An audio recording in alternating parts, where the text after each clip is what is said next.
Put them in for a ride. Thank you, Speaker. A constituent stopped me recently after a community event. She told me that she had been thinking about a particular life event, but had not searched for it online, spoken about it on the phone, or mentioned it in any messages. Within a few days, advertisements for products related to this life event began appearing on her social media feed. She asked me with a degree of unease that was hard to hide how that could happen. I had to be honest with her that I did not know. Neither, in many cases, do the people running the platforms. This is the position that most Australians are in when it comes to their personal data.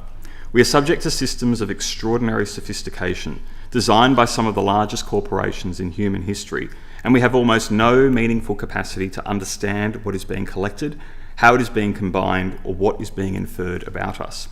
We need to begin a closer examination of how personal data is collected, used, and traded by social media platforms, and whether Australians have the genuine ability to control any of it. There is a comfortable fiction that we tell ourselves about consent.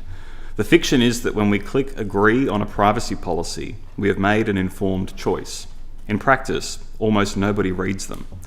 Even people whose job it is to read them, including in regulatory agencies and law firms, will tell you privately that the volume and complexity of what is collected has long since outrun any human capacity to evaluate it line by line. A widely cited American study estimated that if a person actually read every privacy policy they encountered in a year, it would consume around 244 hours, or roughly 30 working days. That estimate is now nearly 2 decades old. The figure today, given the proliferation of apps, websites, smart devices, and connected services, would be much higher. This is not informed consent. It is consent by exhaustion. The kinds of data being collected go well beyond what most people imagine. They include browsing behaviour, location histories, contacts, voice patterns, typing speed, mouse movement, content of messages on some services, and metadata about who we communicate with and when. They include patterns of behaviour we are not aware we exhibit. The platforms then combine these signals into profiles that allow them and the advertisers they serve to predict and influence our decisions with a precision that a generation ago would have sounded paranoid. I want to be clear that I'm not arguing against data collection and saying that it is inherently wrong. Many services would not function without some level of it. The question is one of proportion, transparency, and meaningful choice. Consumers are rarely afforded the privileges of understanding the nexus between legitimate data collection and its subsequent exploitation on social media platforms. It is why my constituent feels frightened when her life event seems to be reflected on unrelated platforms she uses each day. Yet she is discerning.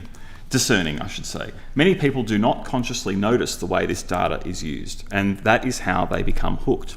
Little by little, data points are grouped to form an algorithm that quite literally reads your mind.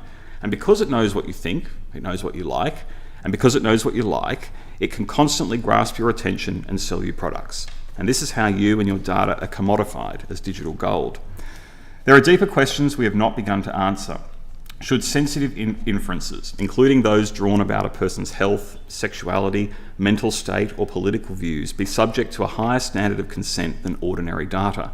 Should children's data attract genuinely different treatment, or only marginally different treatment dressed up in different language? Should individuals have a meaningful right to know what is being inferred about them, not just what is being collected? The answers matter for ordinary life. They matter for elections, where data is used to target voters with messages calibrated to their vulnerabilities. They matter for insurance and lending, where automated decisions increasingly draw on data that the individual concerned may never have seen.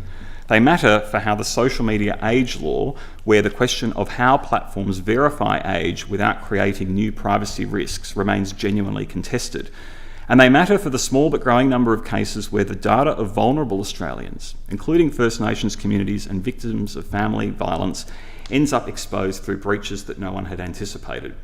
We need to develop a finished policy as a parliament, and I think we should treat data as something more than a commercial input. It is also a record of our lives. We should be far more deliberate about who holds it, what you can do with it, and what we as individuals can require them to delete. That conversation has only just begun, but I urge members in this place to spend more time focusing on the worst exploiters so that we can gradually reclaim our agency as a society and become happier and more productive as a result.